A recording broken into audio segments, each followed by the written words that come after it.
Hey guys, Hook to Clash here, and today we're going to go through I Am Crying's Week 2 match in the MLCW, guys. And as you can see here, we went up against BarbarianPro, and we were lucky enough to take the win 13-12. It was a really close war. It came down to the last couple of hits, but thankfully we were good enough just to clutch it out.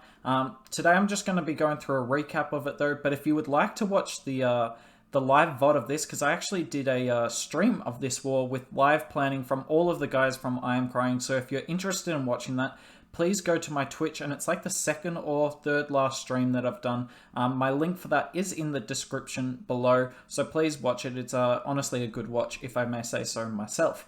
Anyways, we're just going to go through the triples today, 3 from the I Am Crying side, and we'll go through one that BarbarianPro did actually that was really nice attack. So we'll start off here. This was my attack, guys. This was actually the last attack of the war, but we'll just go to it first just because it's the #1 base. And as you can see, we're going to be coming in here with the drag bat, guys, and I'm doing a lot of drag bats at the moment. I'm sure you've seen that, and honestly, it's really strong at the moment, and I can't recommend it enough. Anyways, we're going to go through the plan quickly here. So we're going to get pink out, actually. So what we thought on this base, and thankfully we actually had a video of this base, so that obviously helps. But the plan was on this base to come in from sort of 4:30 with the dragons, and you'd set this up by using sneaky gobs to take out that gold mine, that storage, well, all 3 of these gold storages up here. And then if you can send your king here, he'll go around these sort of buildings up here and eventually go into the base here. And then you send an ice golem and your queen with them. And the plan was to try and get this eagle and get everything from in this compartment here. And that would set up a really good funnel for the drags. And meanwhile, whilst that was going in, if you send your RC in from the top of the base here, she can potentially go in and get that scatter shot. And the scatter shot's obviously huge for drag bats, guys. Not only for stopping the drags, but for stopping the bats, as it's a splash damage with incredible range. And then you'd come in the bottom, because you need to make a funnel on the bottom side, and obviously you've already used all 3 heroes. So to kind of funnel out these sort of buildings here, use like a baby drag to take out, like, say, these ones, and actually use just a regular drag just to deal with the rest, just in case there's a Tesla farm down there, because obviously the baby drag's not going to do a good job with that. Then after that, you're just going to kind of spam all the drags straight through the middle here. You'll use a blimp to take out the town hall here and warden through that. Obviously, a nice early warden's kind of nice on this because the scatter shot and potentially the eagle, should it not go down, the scatter and the eagle and this air defense here will be beating on your drags early. So warden through all of that. Thankfully, we'd have 2 rages for this one, as we're not using a lightning to deal with the sweeper, because as we can see, the sweepers are facing this way and they're facing this way. So it's kind of that's one of the first things you look for with drag bats.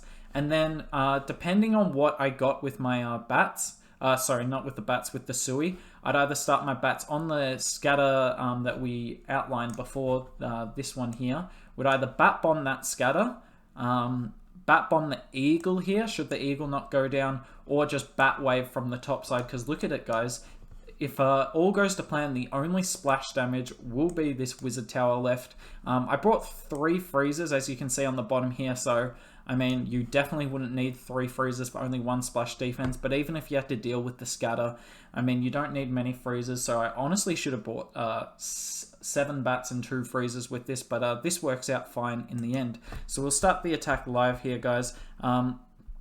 I'll just speed it up because obviously it'll take a little while to just get everything set up. If you're actually watching the stream at this point, I think it was SLS and Serg were making some nonsense comments about me putting my zaps down. So, I mean, it is a bit of fun planning with the boys, though. I really enjoy the team. They're a good laugh, and I hope you guys who saw it on stream got to see like the light and funny side of it all. Like, obviously, Clash esports can be pretty serious at times, but there is a fun aspect to it as well, and we've definitely got that in the I Am Crying team. So, unfortunately, there's a giant bomb there, and the single just targets my king immediately, so he's kind of swagged in this attack, honestly, aside from creating a funnel for the queen. And look at this. This RC is going to get nowhere near as much value as I wanted. Either I have to pop her ability early, and none of it hits the expo, and I have to pop the queen early, so I mean, it was an ambitious Sui that I was going for, guys, but I definitely got nowhere near what I wanted for 3 heroes. But still, I'm going to overkill the base. That's how strong Drag Bat is at the moment. As we can see, we start the Baby Drag and the regular drag down the bottom. It only leaves us 8 drags, guys, but when when you can consistently keep the drags like together, because look, the pathing through the base here, through there, and through there is actually really nice. So as long as you can keep the drags together, guys, drags are really strong and powerful. And luckily, I get all the drags that are taking damage in the Warden ability. It doesn't matter if the drags aren't taking damage, whether they get in the Warden ability or not. One of the most important things here is, as you can see, that safe blimp lures out the Hound in the CC, but I immediately put an Archer at the top of the base, and the Hound does not go anywhere near the drags. That's one of the major downfalls of drags, is when they have to deal with the Hound. And then I bat bomb the scatter because I didn't get that. And look how many freezes I have left, guys. I probably didn't need that first one so early, but I just used it early just to preserve the drags. Second freeze goes down, and we've still got a swag freeze, guys. Honestly, I didn't expect the attack to go this well. We've still got 4 dragons up as well. We don't quite pop the Hound, which is nice, but even if we had, I'm pretty sure we would have had it easily anyway. So we're going to go into the second attack here. This attack's going to be by Zerg, and this is going to be a Zap Lalo, but it's a little different, and we're going to pause it because I think Zerg went in straight away, so we got to pause it as soon as possible. But have a look at his spell composition, guys. He's bringing 5 lightning there, and 3 quake spells. Now, a lot of the time when you see Zap Lalo, guys, you'll see 7 lightning and 1 quake. So what are the differences between the two? Well, so we'll start off with the similarities. They both have enough damage to take out the CC here. But that's about the only thing. And by the way, it is the same spell investment. 7 lightning, 1 quake is the same as 5 lightning and 3 quake. But they both bring you different things in terms of zap value. If you bring the 7 lightning and 1 quake, this is a lot better for taking out an enemy hero, particularly the queen or the champ when she's not in Grand Warden range. 7 lightnings can take out a queen / champ not in Warden range, whereas 5 lightnings can't. And obviously the quakes don't do damage to heroes.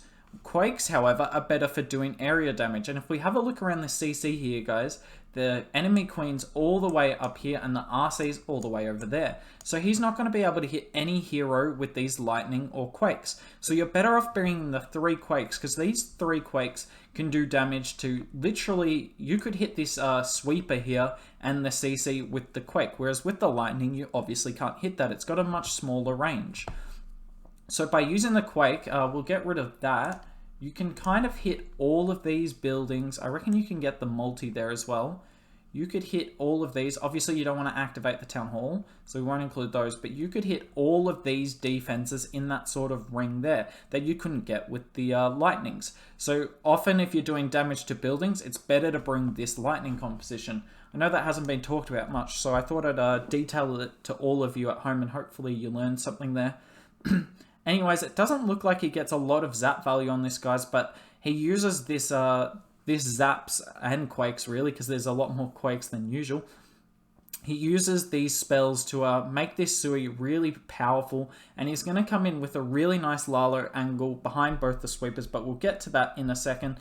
As you can see, he's going to come in with the king down here, and the king's main purpose is to go up this side of the base here, guys, and clear a funnel so that his queen can go straight in here, because it's really hard to get queen to go through these sort of open walls here. So you need to create a perfect funnel to do so, and look how much this king is clearing. There's absolutely no doubt that the queen's going to go in for the town hall here. But the king's actually serving a second purpose as well, guys. Uh-oh. Sorry about that. The king's actually serving a second purpose as well, guys. The king is going to tank for this royal champion here, and this royal champion, once she's done going around the outside a bit, she's going to go in and get the eagle, guys. This is huge for this attack. She also does damage to the scatter shot, which is obviously nice, and this queen actually gets that wizard tower in the core, and that's actually going to be crucial come the end of this, because this Lalo doesn't go as well as Zerg was planning, but it's going to be just enough to get through the base. So he comes in here. The Lalo deployment at the start's pretty nice, honestly. He's got a really nice path for all of his loons, but as we can see, on the back end there is this scatter and the multi and the royal champ, so it was a very ambitious Lalo in that respect. He gets the headhunters in here, and I think they deal with the enemy queen. Oh, they're in a bit late. But this tornado really holds up his loons in the core, and then everything starts to die very quickly. But he luckily hangs on to enough balloons that he can just funnel everything into the multi at the same time, guys. But look at this. The champ's up. The queen just goes down, guys. Barely goes down, and the champ's barely going to go down as well. But luckily, he has just enough just to swarm this scatter. He's still got a hound up, guys, but this hound's doing absolutely nothing at the moment. The drag goes down. Look, he's just going to have enough pups as well, guys, because really, he does not have that many pups. But yeah, he's going to have just enough to get through this. But honestly, if you can get that much value from the Sui and such good pathing, because as we didn't really outline it there, but he came in from behind both sweepers on that attack. So sweepers were a non-factor. He got good value from the Sui, and the Lalo pathing was nice. It's always good for a Zap Lalo attack. And then the third triple, obviously it's Elliot, and obviously yet again, it's going to be a hybrid attack.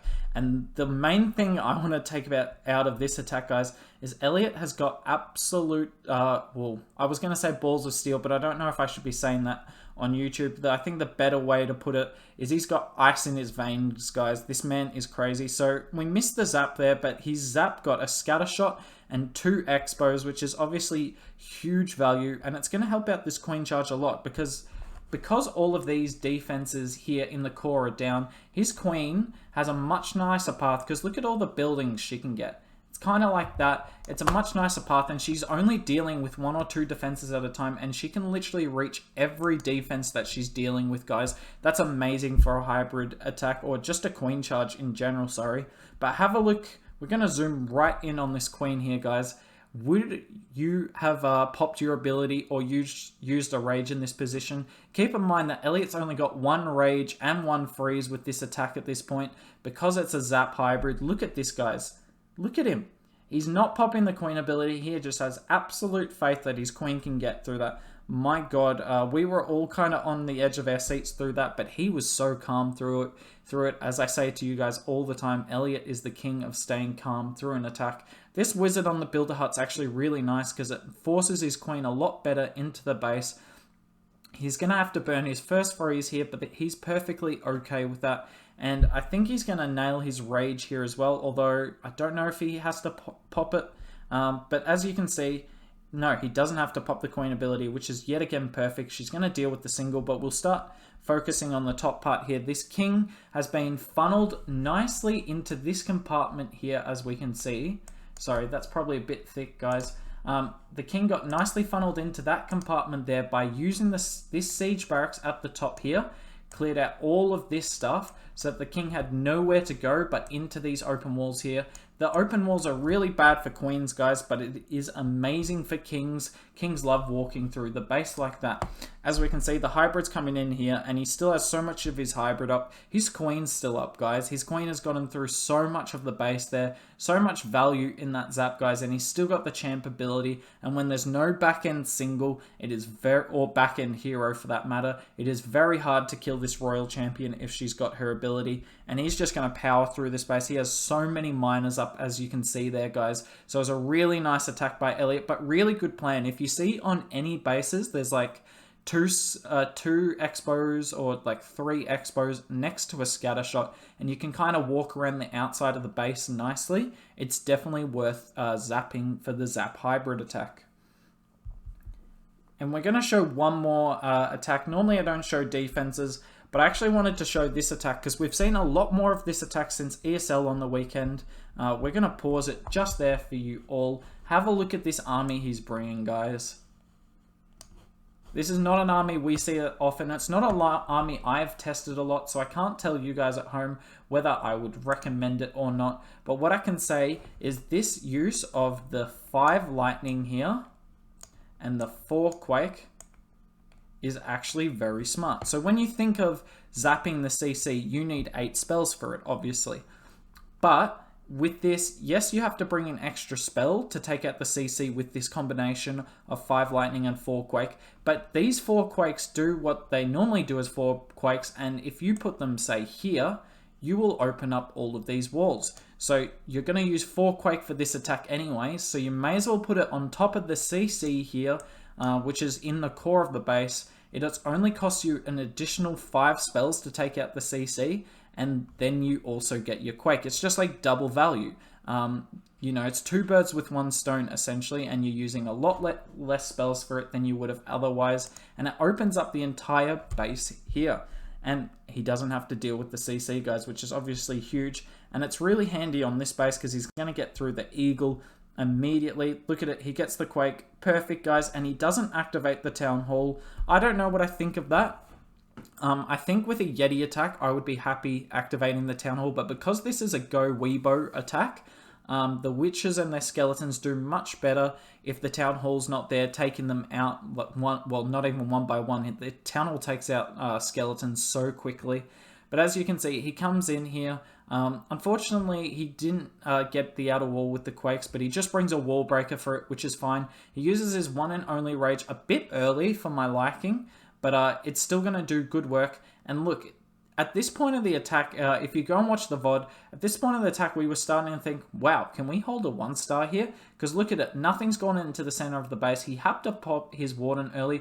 The Queen's walking away from the Town Hall, guys. This is looking like all sorts of bad at once. Look, nothing went to the Town Hall, but this King, we missed this King, guys. This King just goes into the core, and the King can annihilate the core by himself. And it was at this point we started to realize, wait a second, he still has so many witches up. He's got at least 4 or 5 of them on the top side, and they're going to deal with that single Inferno really easily. He's got his RC and Queen ability on the bottom side with a few of them, and this base is absolutely wrecked. I just thought it was a good use on this base of A, witches, because witches are still strong, guys, and B, those 5 lightning and 4 Quakes to take out the CC and open the entire base up like Quakes would normally. And especially on bases where there's back-end singles, witches do really well. If there was back-end scatters, they might not do as well, but back-end singles, witches do a lot better at than, say, Yetis or Super Witches or even Mass Bowlers, honestly. But anyways, those are all the attacks I'm going to show you from today, guys. I hope you enjoyed this video. If you did, like and subscribe, and come watch the Twitch.